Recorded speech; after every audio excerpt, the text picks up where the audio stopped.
My name is Karen, and at 37 years old, I had everything figured out. I worked as a senior project manager at Lancaster Investment Group, one of the biggest firms in the city. After 8 years of climbing the corporate ladder, I was finally leading the major accounts, the ones that made the company millions. My hard work paid off. Last year, I finally bought my dream apartment in Westlake Towers. 2 bedrooms with floor-to-ceiling windows and a view of the city skyline that made every late night at the office worth it. 6 months later, I added a Mercedes to my list of achievements. Nothing too flashy, but nice enough to make me smile every time I got behind the wheel. As my financial situation improved, my family started to take notice. "Karen, honey, your father and I are having trouble with the mortgage," my mom said during one of our Sunday dinners.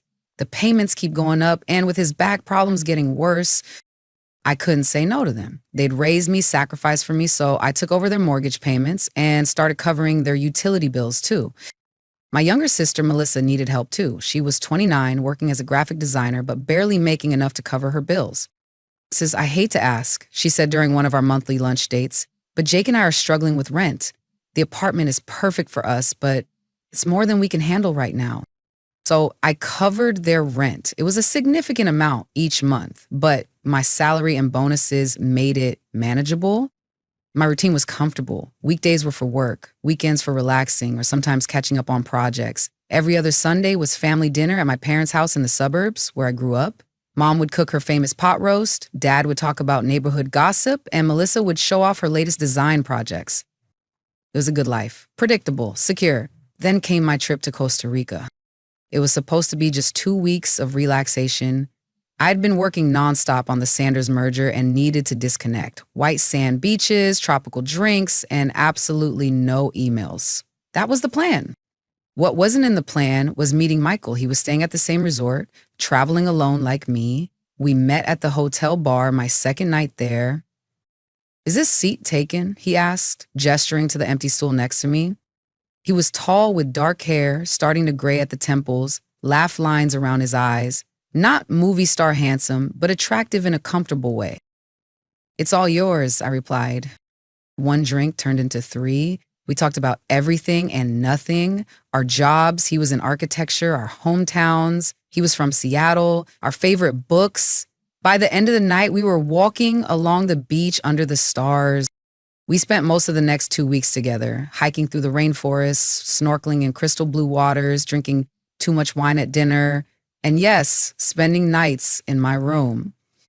It wasn't love. We both knew that. It was 2 adults enjoying each other's company with the clear understanding that it ended when our vacations did. We said goodbye with a kiss and went our separate ways. I returned to my regular life, threw myself back into work, and tried not to think too much about those 2 weeks. But 3 weeks after coming home, I started feeling sick in the mornings. At first, I blamed it on stress from work. Then, when I missed my period, a different explanation began to take shape in my mind. I bought a pregnancy test on my way home from work one evening. My hands were shaking as I waited for the result in my bathroom. 2 pink lines. I took another test the next morning. Same result. At 37, pregnant from a vacation fling with a man whose last name I didn't even know. This wasn't part of the plan. This wasn't supposed to happen to someone like me, someone responsible, someone who had her life together. For days, I walked around in a daze, going through the motions at work while my mind raced through all the options and scenarios. I could terminate the pregnancy. That would be the practical choice. I could try to find Michael, though I had no idea how. Or I could do this on my own. Strangely, as the shock wore off, I found myself warming to the idea of becoming a mother. I had a good job, financial stability, a nice home. I could provide for a child. And while I'd never consciously thought about having children, I realized I didn't want to give up this unexpected chance. By the time the next family dinner rolled around, I had made my decision. I was going to keep the baby. Now I just needed to tell my family. I spent the entire drive to my parents' house rehearsing what I would say. I was 37, financially stable, and perfectly capable of raising a child on my own. Still, my stomach churned with anxiety as I pulled into their driveway. Mom greeted me at the door with a hug. "You're late," she said. "Dinner's almost ready." We settled around the table, passing dishes and making small talk about work and neighborhood gossip. I barely touched my food, waiting for the right moment. Finally, as Mom brought out dessert, I took a deep breath. I have something to tell you all, I said, my voice steadier than I felt. 3 pairs of eyes focused on me. I'm pregnant, about 7 weeks along. The silence that followed was deafening. Mom's fork clattered against her plate. Dad froze with his coffee cup halfway to his mouth. Melissa's eyes widened. But who's the father? Melissa asked. I explained about Michael, the vacation fling, how we hadn't exchanged contact information. So some random guy knocked you up and disappeared, Melissa said, her tone sharp. He didn't disappear. We both agreed it was just a vacation thing. Karen, Mom said slowly, have you considered your options? I knew what she meant. I've thought about it a lot. I'm keeping the baby. Dad, who had been silent until now, shook his head. Karen, think about what you're saying. You're 37, single, with a demanding career. This isn't the time to have a child, especially not one from this situation. Your father's right, Mom chimed in. You should get rid of it before it complicates your life. You're not getting any younger, and pregnancy at your age can be risky. I stared at them, shocked. I'd expected questions, concerns, maybe even disappointment, but not this immediate push for termination. What about the father's medical history? Melissa asks. You don't know anything about him. What if the baby is born with problems? What if there's something genetically wrong with it? The baby, I said, emphasizing each word, is going to be fine. You can't know that, Mom argued. Karen, be sensible. This isn't how you planned your life. Plans change, I replied, feeling anger rising. I thought you'd be supportive. That's not fair, Mom said. We're concerned about you. No, you're concerned about yourselves. I stood up, pushing my chair back. I'm having this baby with or without your support. And if you can't accept that, then maybe we need some distance from each other. Don't be dramatic, Dad said. Sit down and let's discuss this rationally. There's nothing to discuss. I've made my decision. I grabbed my purse and headed for the door. I thought family was supposed to stick together no matter what. I guess I was wrong. I left without looking back, tears blurring my vision as I drove home. They'd call when they calmed down, I told myself. They'd come around once they had time to process the news. The next morning, my phone rang. It was Mom. Karen, honey? Her voice was contrite. I'm sorry about last night. We were just shocked. You told me to abort my baby. We were concerned, that's all. But you're right, it's your decision. Let's forget about what happened and move forward. I hesitated, then sighed. Okay, Mom. Good. So we'll see you at Sunday dinner next week? Yeah, I'll be there. The following weeks were tough. Morning sickness hit me hard. Except it wasn't just in the morning. I was nauseous all day, barely able to keep food down. After 2 weeks of struggling at work, my boss called me into his office. Karen, I'm concerned you're not yourself lately. I hadn't planned to tell anyone at work yet, but the concern in Richard's eyes broke my resolve. I explained my situation. I see, he said. Well, congratulations are in order then, but you need to take care of yourself. Why don't you take some time off? I can't. I have projects to manage, clients depending on me. The projects will be here when you get back. Take unpaid leave if you need to, but get some rest. Eventually, I agreed. With my savings, I could afford a few months without income. Mom and Melissa visited regularly during my leave. They'd bring groceries or homemade soup, but there was always an undercurrent to their concern. Still so sick, Mom would say, fluffing my pillows. If only you'd listen to us, you wouldn't be suffering like this. It'll be worth it, I'd reply. Melissa was more direct. I don't know how you're going to manage alone. Babies are expensive and demanding. I've been saving for years, I reminded her. I've got enough to cover maternity leave and then some. One afternoon, as Mom was fixing tea in my kitchen, she hesitantly brought up finances. Karen, your father and I were wondering about the mortgage payment for next month. Don't worry, I assured her. I've set up automatic transfers. I can still help with the bills. Her relief was palpable. Oh, thank goodness. And Melissa's rent? That too, I told you I've prepared for this. She hugged me tightly. You're such a good daughter. As she left that day, I couldn't help wondering if her concern was genuinely for me or for the financial support I provided. But I pushed the thought away. They were family. Of course they cared about me. My pregnancy dragged on through seasons of discomfort. The morning sickness eventually subsided, only to be replaced by backaches, swollen feet, and a constant feeling of exhaustion. But with each ultrasound, each tiny kick, I grew more certain I'd made the right decision. "It's a boy," the technician told me during my 20-week scan. A son. I was going to have a son. I'd asked Melissa to come with me that day, hoping to build some enthusiasm in at least one family member. She sat beside me, watching the screen with an unreadable expression. "Isn't it amazing?" I asked, pointing to the perfect outline of his profile. She replied, then quickly changed the subject. "So, have you talked to HR about your maternity leave? How long will you be away from work?" The question beneath her question was clear. How long will your income be reduced? "I'll take the standard 12 weeks, but I can work remotely for part of it." I adjusted my shirt over my growing belly. "Don't worry, I'll still be able to help with your rent." She had the decency to look embarrassed. That's not what I meant, but we both knew it was. As my due date approached, I transformed the second bedroom of my apartment into a nursery. Soft blue walls, a white crib, a rocking chair by the window overlooking the city. I'd sit there sometimes, rubbing my belly and talking to my son about the life we'd have together. "It'll be just you and me, buddy," I'd say, "but we'll be okay." My water broke 2 weeks early in the middle of a Tuesday afternoon.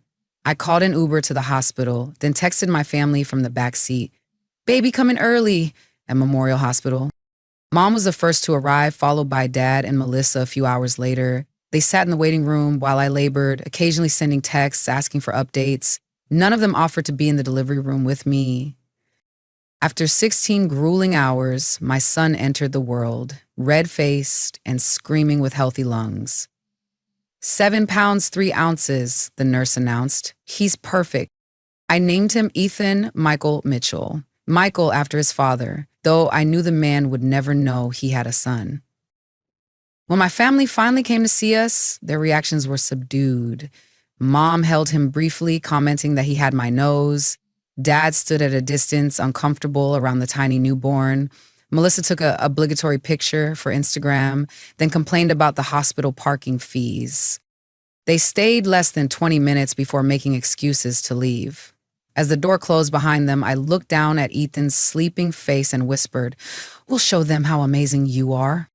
The early weeks of motherhood were a blur of sleepless nights, endless diaper changes, and moments of pure terror when I wasn't sure if I was doing anything right.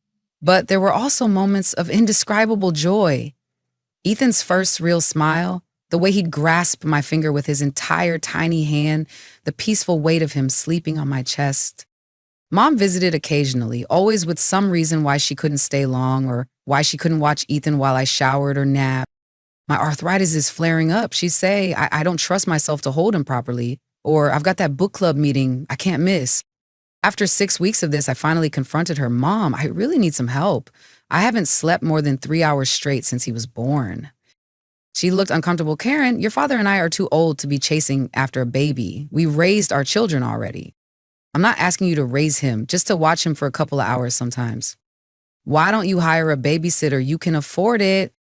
And there it was, the expectation that I could afford to solve all my problems with money, the same money that was supporting them. I didn't argue. The next day, I called a babysitter agency and arranged for part-time help. When my maternity leave ended, I negotiated a flexible schedule with Richard that allowed me to work from home 2 days a week. On the other days, the babysitter, Maria, would come to watch Ethan. It wasn't ideal, but we made it work. I was exhausted most of the time, juggling conference calls and project deadlines while also trying to be present for every milestone in Ethan's development. But watching him grow was worth every sacrifice. My family settled into a pattern of polite distance. They'd ask about Ethan during our phone calls, but in a perfunctory way. Sunday dinners at their house resumed, but they never seemed to have any toys for Ethan or baby-friendly food. He was tolerated, not welcomed. "He's so active," Mom would complain when Ethan would crawl around their living room. "Can't you keep him in one place?" "He's a baby, Mom, not a houseplant." The pattern continued as Ethan grew from baby to toddler. By his second birthday, I had stopped expecting my family to be involved in his life in any meaningful way. But I kept inviting them to his milestones, kept bringing him to Sunday dinners, hoping something would change. When Ethan turned 3, he began to notice the difference in how people treated him. "Gamma mad?" he asked one Sunday after Mom had snapped at him for touching a crystal figurine. "No, sweetheart, Grandma's just worried about her things." But he was perceptive, my boy. He stopped trying to hug my father after being brushed off too many times. He clung to me during family gatherings, shy and uncertain in a way he never was at daycare or around Maria. One day, Melissa showed up at my apartment unannounced. Ethan was playing with blocks in the living room while I was reviewing work documents. "Hey," she said, hugging me briefly. "Got a minute to talk? Jake and I have finally set a date." "That's great. When's the big day?" "June the 15th. We've found the perfect venue, that new event space overlooking the harbor, and I picked out my dress already." "Sounds lovely," I said, genuinely happy for her. "I'm honored to be part of your special day." Melissa cleared her throat. "Actually, that's what I wanted to talk to you about. I need your help with the wedding." I nodded, assuming she wanted advice or perhaps for me to handle some organizational details. "Of course, what do you need?" "Well," she hesitated, then rushed on. "We've calculated everything, and with the venue, catering, flowers, dress, photographer, it's going to cost about $70,000. I nearly choked on my coffee. $70,000? That's a lot. "It's actually quite reasonable for a proper wedding these days," she said defensively. "Anyway, we were hoping you could help us out. Financially, I mean." I looked at her in disbelief. "Melissa, that's way more than I can afford to give you. I have a child now. I have expenses, savings for his education, my own retirement to think about." Melissa's gaze shifted to Ethan, who was now back at his blocks, and I could have sworn I saw a flash of resentment in her eyes. "Fine," she said coldly, standing up. "I'll talk to Jake and see what we can figure out." As she headed for the door, she barely acknowledged Ethan's cheerful "bye-bye." I watched her go with a growing sense of unease. Something had shifted, and I wasn't sure things would ever be the same between us again. The week after Melissa's visit was unusually quiet. No calls from Mom checking in, no text messages from my sister about the wedding. The silence was strange, but I was too busy with work and Ethan to dwell on it. Then Friday evening, I noticed Melissa had posted on Instagram, "Family dinner tomorrow night, can't wait."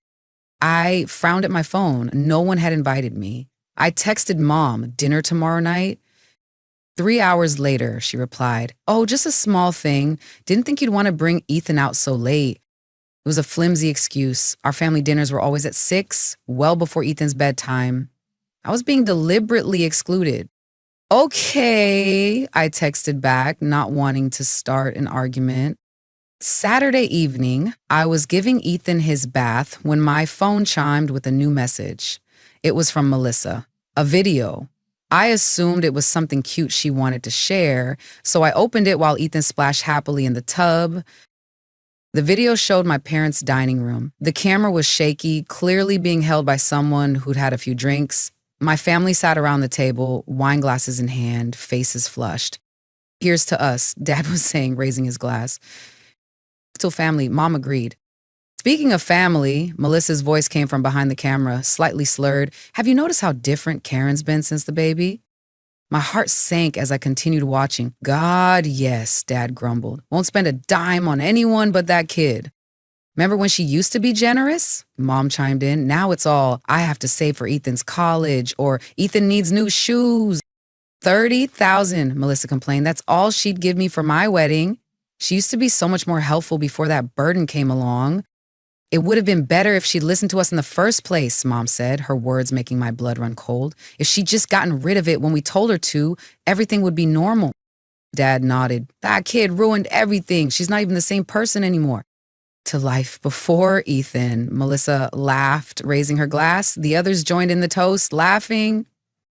The video ended. I sat frozen, staring at my phone, tears streaming down my face. Ethan splashed water at me, oblivious to my distress. My phone buzzed again, another message from Melissa. "Jake, you've got to see this. It's hilarious." She'd sent the video to me by mistake. It was meant for her fiancé. I quickly saved the video, a cold anger replacing my initial shock. Then I noticed the video had disappeared from our chat. She deleted it remotely, realizing her error. The next morning, my phone rang. It was Melissa. Hey, sis, she said too brightly. Everything good with you and Ethan? Fine, I replied, keeping my voice neutral. Why do you ask? No reason, just checking in. She paused. So, about that money for the wedding? I'll transfer it soon, I said, hiding my disgust. Don't worry. Great, you're the best. Talk later. She hung up, obviously relieved that I hadn't mentioned the video. Instead of sending the money, I logged into my banking app and made different changes. First, I canceled the automatic transfers to my parents' mortgage account. Then, I deleted the recurring payment for their utility bills. Finally, I removed the transfer for Melissa's rent. It took a week for them to notice. My phone rang on a Tuesday night. Mom, her voice, frantic. Karen, the bank called. They said our mortgage payment is late. There must be some mistake with your transfer. There's no mistake, I replied calmly. I've stopped the payments. I've also canceled the utility payments and Melissa's rent. There was a shocked silence. Karen, we need that money. We can't afford. That's not my problem anymore. What's gotten into you? She demanded. Is this because we didn't invite you to dinner? That was Melissa's idea, not mine. I have to go, Mom. Ethan needs me. I hung up before she could respond. The next day, there was loud knocking at my door. Through the peephole, I could see my parents and Melissa all looking angry. I considered not answering, but decided it was time to face them. I opened the door and they stormed in. What the hell, Karen? Melissa shouted. My landlord called. The rent's late. I remained calm. I'd like to show you something. I took out my phone, opened the video Melissa had accidentally sent me, and pressed play. Their faces paled as they watched. When it ended, there was a long silence. Melissa spoke first. You weren't supposed to see that. Clearly, I replied. We were just blowing off steam, Mom tried to explain. We'd had too much wine. You called my son a burden. You said you wish he'd never been born. You called me greedy for not giving you more money. You've changed since you had him, Melissa accused. You used to be so generous, and now everything is about Ethan. Of course it is. He's my child. What about us? Mom cried. We're your family too. You've always helped us before. I did it because I thought that's what family does. But now I see I was wrong. Real family supports each other unconditionally. So you're just going to let us struggle? Dad asked incredulously. You're both healthy enough to work, I pointed out. And Melissa could find a cheaper apartment. You're being cruel, Melissa spat. No, I'm setting boundaries. I won't have Ethan grow up around people who resent his existence. This is about the money, Mom insisted. You're punishing us because we asked for help. I shook my head. This is about respect and love. You've shown neither to my son. Fine, Melissa said, grabbing her purse. Keep your money. But don't expect us to pretend we're one big happy family anymore. Oh, I don't expect anything from you, I replied. Not anymore. They left, slamming the door behind them. Over the next few weeks, they tried to contact me, calls, messages, even a letter from Mom begging me to reconsider. I blocked their numbers and returned the letter unopened. Through mutual acquaintances, I heard that my mother had gotten a part-time job to help with bills. Dad had started driving for a rideshare company. Melissa had moved back in with them, her wedding postponed indefinitely. Some nights I wondered if I'd been too harsh. But then I'd look at Ethan sleeping peacefully, innocent and perfect, and know I'd made the right choice. 6 months later, I received a promotion at work. To celebrate, I took Ethan to the park, watching him run and laugh in the sunshine. Just us, buddy, I said as he climbed into my lap for a snack. Just us, he repeated, grinning up at me. Love you, Mommy. Love you too, sweetheart, more than anything. And in that moment, I knew we would be okay. We had each other, and that was enough, more than enough. It was everything.